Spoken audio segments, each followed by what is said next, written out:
வணக்கம் நண்பர்களே. இந்த பேஸ்மெண்ட் ஆர்சிசி ஃப்ளோரிங்கை வந்து எப்படி பண்ணுறது அப்படிங்கிறத பற்றி பார்த்துக்குவோம்.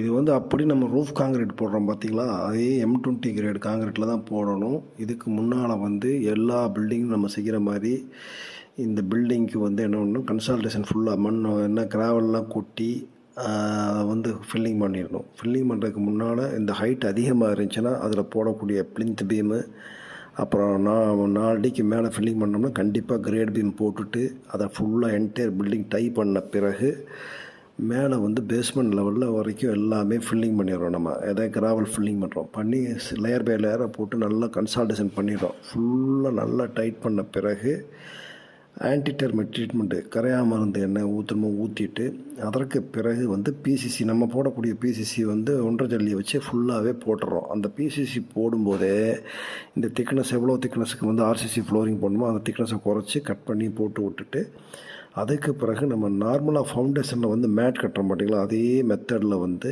Not less than 10 mm rod use பண்ணி மேட்டோட ஸ்பெசிஃபிகேஷன்லேயே கட்டிடுறோம். கட்டின பிறகு அதை அப்படி ஆர்சிசி 1 to 4 எப்படி போகுது நம்ம M20 காங்கிரீட் போடுற மாதிரியே போட்டுட்டு அந்த திக்னஸுக்கு ரெடி பண்ணி போட்டுடணும். இது போடும்போது டாய்லெட்டில் போர்ஷனில் வந்து மண்ணுக்கு மட்டும் அந்த போட்டுற வேணாம். அப்போ வந்து நம்ம வந்து பைப் லைன் கடத்துறதுக்கு ஈஸியாக போகும்.